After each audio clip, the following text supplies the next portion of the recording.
Jalahalli circle ಅಲ್ಲಿ, Gangamma circle, Jalahalli circle ಅಲ್ಲಿ ಸುಮಾರು 452 ಎಕರೆ ರಿಸರ್ವ್ ಫಾರೆಸ್ಟ್ ಇದೆ. ಹಿಂದೆ ಮೈಸೂರು ಮಹಾರಾಜರು 1940ನೇ ಇಸ್ವಿಯಲ್ಲಿ ಅಲ್ಲಿ ಶ್ರೀಗಂಧ ರಿಸರ್ವ್ ಫಾರೆಸ್ಟ್ ಅಂತ, ಅದು ನಮ್ಮ ಮನೆ ಹತ್ರನೇ ಇರೋದು ಅಧ್ಯಕ್ಷರು, ನಮ್ಮ ಮನೆ ಎದುರುಗಡೆ. ಅಲ್ಲಿ ಶ್ರೀಗಂಧನ ಯಾರು ನೆಡಕ್ ಹೋಗಲ್ಲ, ತಾನಾಗೆ ತಾನೇ ಬೆಳೀತೈತೆ ಅಲ್ಲೆಲ್ಲ. ಎಂಟೈರ್ ಏರಿಯಾ ಶ್ರೀಗಂಧ ಏರಿಯಾ. ಅದನ್ನ ಮೈಸೂರು ಮಹಾರಾಜರು ಗುರ್ತು ಮಾಡಿ ಈ 452 ಎಕರೆನ ಒಂದು ಫಾರೆಸ್ಟ್ ಅಂತ ಘೋಷಣೆ ಮಾಡಿದ್ರು 1940 ಅಲ್ಲಿ.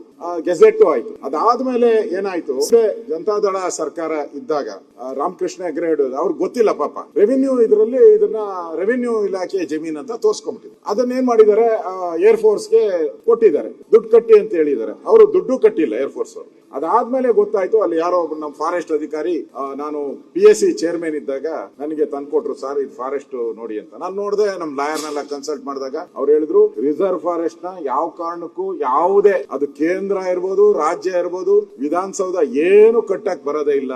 ಅಷ್ಟು ಕೋರ್ಟ್ ಆರ್ಡರ್ಗಳು ಇದೆ. ಸುಪ್ರೀಂ ಕೋರ್ಟ್ ಆರ್ಡರ್ ಪದೇ ಪದೇ ವಾರ್ನ್ ಮಾಡಿದ್ದಾರೆ. ನಮ್ದು ಕೂಡ ಪರಿಸರ ಹಾಳಾಗ್ತಾ ಇದೆ. ನಮ್ದು 30% ಇಂದ ಕೆಳಗಡೆ ಇದೀರಿ ನಾವು ಫಾರೆಸ್ಟ್ ಇದ್ರಲ್ಲಿ. ಫಾರೆಸ್ಟ್ ಉಳಿಸ್ಬೇಕು ನಾವು. ಫಸ್ಟ್ ಗಾಳಿ ಇದ್ರೆ ಆಮೇಲೆ ನಮ್ಗೆ HMT ಇರ್ಬೋದು, ಏರ್ ಫೋರ್ಸ್ ಇರ್ಬೋದು, ಆಮೇಲೆ ಆ ಗಾಳಿನೇ ಶುದ್ಧವಾದ ಗಾಳಿ ಸಿಗ್ತಾ ಇಲ್ಲ ಅಂದ್ಮೇಲೆ ಇದನ್ನ ಇವತ್ತು ಒತ್ತುವರಿ ಮಾಡ್ಕೊಂಡು ಇದ್ ಮಾಡಿದ್ದಾರೆ. ನಾನು PSC ಚೇರ್ಮನ್ ಇದ್ದಾಗ ನಾನು ಅಧಿಕಾರಿಗಳು ಕರೆದೆ, ಫಾರೆಸ್ಟ್ ಅಧಿಕಾರಿ, ಸರ್ ಇದು ಫಾರೆಸ್ಟ್ ಸರ್ ಅಂತ, ಮತ್ತೆ ಯಾಕೆ ಚೇಂಜ್ ಮಾಡಿಲ್ಲ ಅಂತ. ಇಮಿಡಿಯೇಟ್ ಆಗಿ ಅದನ್ನ ಪಾಣಿ ಮಿಟೇಷನ್ ಎಲ್ಲಾನು ಕೂಡ 6-7 ವರ್ಷದಿಂದನೇ ಚೇಂಜ್ ಆಗ್ಬಿಟ್ಟಿದೆ. ಪಾಣಿ ಮಿಟೇಷನ್ ಎಲ್ಲ ಎವ್ರಿಥಿಂಗ್ ಫಾರೆಸ್ಟ್ ಇದರಲ್ಲಿ.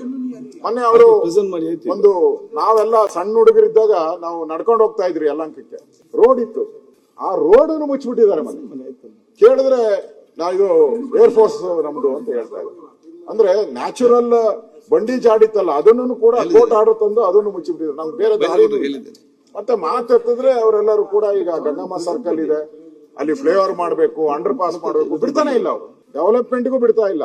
ನಮಗೆ ಗೊತ್ತಿರೋ ಪ್ರಕಾರ ಬೆಂಗಳೂರಲ್ಲಿ ಅಧ್ಯಕ್ಷರೇ, ಬೆಂಗಳೂರಲ್ಲಿ ಈ ಮಿಲಿಟರಿ ಅಂದ್ರೆ ಏರ್ ಫೋರ್ಸ್ ಇವೆಲ್ಲ ಕಾರ್ಪೊರೇಷನ್ಗಂತೂ ತೊಂದರೆ ಕೊಡ್ತಾರೆ. ಅಂದ್ರೆ ಅದು ಒಂದು ಫ್ಲೈಓವರ್ ಮಾಡಕ್ ಬಿಡಲ್ಲ, ಒಂದು ಅಂಡರ್ ಪಾಸ್ ಬಿಡಲ್ಲ, ಒಂದು ರೋಡ್ ವೈಡನಿಂಗ್ ಮಾಡಕ್ ಬಿಡಲ್ಲ. ಜಮೀನ್ ಮಾತ್ರ ನಾವು ಕೊಡ್ತಾ ಇರ್ಬೇಕು ಅವ್ರಿಗೆ, ಕೇಳಿದಷ್ಟು ಜಮೀನೆಲ್ಲ ಕೊಡ್ತಾ ಇರ್ಬೇಕು. ಅಷ್ಟು ಜಮೀನ್ ಕೊಟ್ರು ಕೂಡ ಅವರಿಂದ ಮತ್ತೆ ನಾವು ವಾಪಸ್ ತಗೊಂಡು, ಮೊನ್ನೆ ಹೇಳಿದ್ರಲ್ಲ ಲ್ಯಾಂಡ್ ಗ್ರಾಂಟ್ ಕೊಟ್ಬಿಟ್ಟು ವಾಪಸ್, ಆ ಸ್ಥಿತಿ ಇವತ್ತು ಇದ್ರದ್ದು. ಅದಕ್ಕೆ ಯಾವುದೇ ಕಾರಣಕ್ಕೂ ಈ ಜಮೀನನ್ನ ದಯವಿಟ್ಟು ಪರಭಾರೆ ಮಾಡಬೇಡಿ. ಈಗಾಗಲೇ HMT ಬಗ್ಗೆ ಮಾತಾಡ್ತಾ ಇದ್ರೆ, ಅದು ಕೇಂದ್ರ ಸರ್ಕಾರದ, ನೀವು ಪ್ರೆಸ್ ಮೀಟ್ ಮಾಡಿ ಎಲ್ಲ ಮಾಡಿದ್ರೆ. ಇಲ್ಲಿ ಕನ್ಸ್ಟ್ರಕ್ಷನ್ ನಡೀತಾ ಇದೆ. ಡೆವಲಪ್ಮೆಂಟ್ ಮಾಡಕ್ಕೆ ಕಾರ್ಪೊರೇಷನ್ಗೆ ಏನು ಆಗ್ತಾನೆ ಇಲ್ಲ. ಗಂಗಮ್ಮ ಸರ್ಕಲ್ ಇದ್ರಲ್ಲಿ ಓಡಾಡಕ್ಕೂ ಬಿಡ್ತಾ ಇಲ್ಲ. ಗನ್ ಹಿಡ್ಕೊಂತಾರೆ ಒಂದೊಂದ್ಸರಿ ಬಂದ್ಬಿಟ್ಟು. ನಾವೆಲ್ಲ ಸಣ್ಣ ವಯಸ್ಸಲ್ಲಿ ದಿನ ಇವತ್ತಿಗೂ ನಾನು ಹೋಗ್ತಾ ಇದ್ದೀನಿ, ಆ ರೋಡಲ್ಲೇ ಓಡಾಡ್ತೀನಿ. ನಾನು ಆ ರೋಡಲ್ಲೇ ಓಡಾಡು, ಪ್ರತಿನಿತ್ಯ ಕಾಟ ನಮ್ಗೆ. ಅವ್ರ ಹತ್ರ ನಾವು ನಿಲ್ಸ್ಬೇಕು, ಮಾತಾಡ್ಬೇಕು. ಏನೂ ಇರ್ಲಿಲ್ಲ ಮೊದ್ಲೆಲ್ಲ. ಈಗ ಒಂದ್ 5 ವರ್ಷದಿಂದ ಶುರು ಮಾಡ್ಬಿಟ್ಟಿದ್ದಾರೆ. ಅದರಿಂದ ಇದು ಫಾರೆಸ್ಟ್ ಲ್ಯಾಂಡ್ ಅಲ್ವಾ? ಫಾರೆಸ್ಟ್ ಲ್ಯಾಂಡ್ ಆಗಿದ್ರೆ ನೀವು ಯಾವಾಗ ಅದನ್ನ ತಗೊಂತೀರಾ? ಇಲ್ಲಿಗಲ್ಲಾಗ ಅವ್ರು ಇದಾರೆ, ಅದನ್ನ ಯಾವಾಗ ಅವ್ರನ್ನ ತೆರವು ಮಾಡಿಸ್ತೀರಾ? ಇಷ್ಟನ್ನು ಕೂಡ